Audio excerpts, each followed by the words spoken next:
day. It's a beautiful day today. The sun is shining, the birds are singing. Let's listen to the birds. Track 1, please.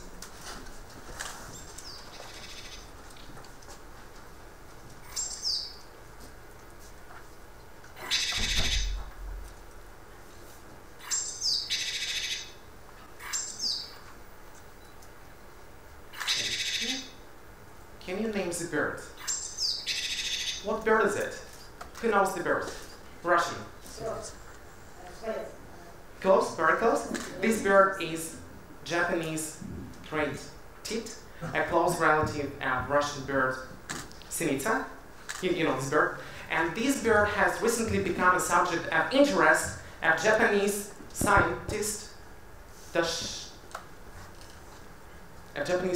Toshidaka Suzuki. You wonder why? Because this bird not just makes sounds, it's not just singing, it's something more. How many parts does this call have? How many parts does it have? 2 parts, right? Can you play track 2, please? This is the first part, and this is the second part. And now they go together. A, B, C, D. What in bird's language means danger, look for danger. And the second part means come here, come here. When these parts go together, danger, come here, what happens? Birds fly. And when we reverse the call and we have D and then ABC, what happens? What happens? Nothing. Birds don't fly. Why is it possible? Because birds use not only sounds to communicate, they also use grammar or syntax, whatever you like it to call. What does it mean for people?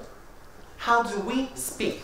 How do babies learn to speak a language? We are all born with universal grammar that helps us to communicate. And a baby doesn't speak a language, but there is the knowledge. And we learn to speak with the help of universal grammar. There is a gap, a big gap, between our experience and the knowledge.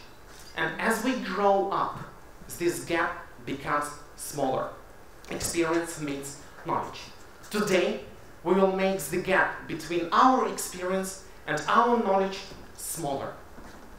First, I would ask you to listen to a song, and as you listen, listen and match these parts of sentence. Track 3, please.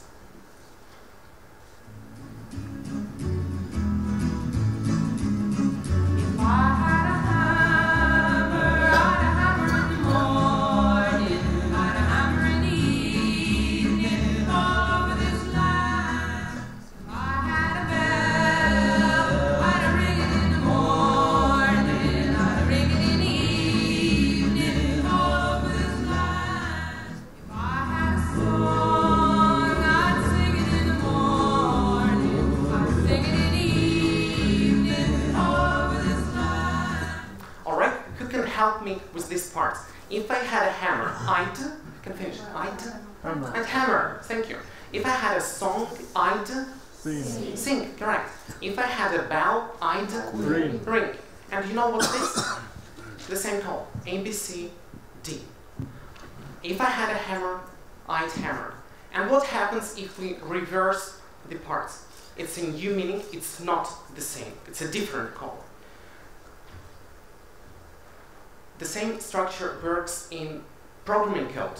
When there is one cause and one effect, it reflects the language. There are 4 main structures for cause and effect. We may have one cause and one effect. We can have one cause and multiple effects of this cause. We can have a cycle of events. Or we have a so-called Ishikawa diagram or Fishikawa diagram where different causes result in one effect. Why is it important to teach about cause and effect? Because understanding these connections helps us to see the reason and helps us to understand how the world works. How do I teach cause and effect in English? This is an example.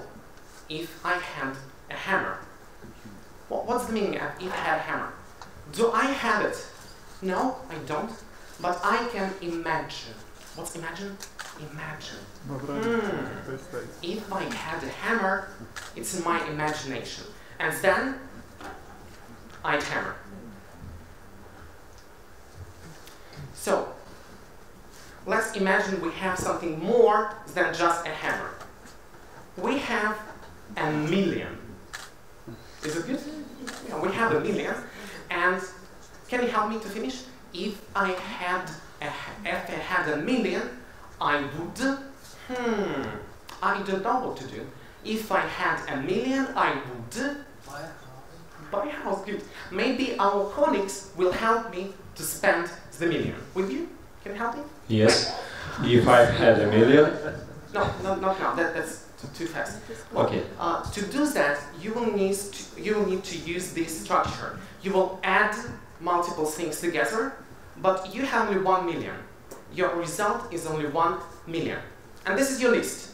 So what you can do, you can buy a house in Sochi, you can start business, you can buy a car, you can buy a house in Moscow, or you can study English in Oxford, which sounds good too. But remember, you have only 1 million. You can start now. And whilst they are working, I invite you to play a game. The game is called The Cycle of Life. You say a verb, and I make a cycle of my life. What is the verb? To do. So what I do? Can you help me? What to do? Sleep. Sleep. So if I never had to sleep, I would learn. If I learned 10 languages, I would travel. I would travel the world. If I traveled the world, I would eat, right? I would eat a lot of food. If I ate a lot of food, I would cook. Right? I would cook. And I would have a restaurant in Moscow. And if I had a restaurant in Moscow, I would have a million. And if I had a million, what to do with a million? Can you help me? Your group, please. If I had a million, I would study English in Oxford. And what? And if I had a million, I would travel the world. If I had a million, I would buy a house in Moscow. And if I had a million, I would buy a car. Thank you. And your group, please. If I had a million, I would travel the world and buy a house in Moscow and study English in Oxford. In Oxford. Great. That sounds good. Thank you for your work. Thank you for what you have done. Now, so what have we done today? A lot of things. We listened, we analyzed, and we matched. We learned how cause and effect works in language. We learned about syntax in birds' communication. And we had a million. We were millionaires. That's great. What conclusion can we make? There are about 7,000 languages in the world, but we have studied only about 200, maybe more, but well studied, 200 languages. And there are a lot of answers, and there are a lot of questions to answer. Is the syntax really universal? How to make this gap between experience and knowledge smaller? And I'm talking not only about linguistic experience, but experience in general, and knowledge, some perfect knowledge. How to make this gap smaller? That's a big question. And I have a cat as a link to recent research of Swedish scientists. They are going to decode the language of cats, which would sound insane 10 years ago. But this is happening now, and we live in this reality. And we have lots of questions. So how to answer all these questions? The answer is here. Can you stand up, please, and come here? I just think you can make a line to stand here. Yeah, that's fine. No, just make a line. Make a line here. Yeah. So the question I have to all of you, does syntax and cause and effect work in biology? This is for you. You can hold it. Hold it here. Thanks. Do you have syntax, cause and effect in IT, in programming? Of course. Thank you. Does cause and effect work in mathematics? Thank you. Does it work in social studies? Not in science, in social studies.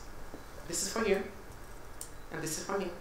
So we can see that the language reflects different sciences. And not only reflects, it makes a link. It makes communication possible. And only if we work together, we can make the gap between our experience and our knowledge smaller. Thank you for your cooperation. Thank you.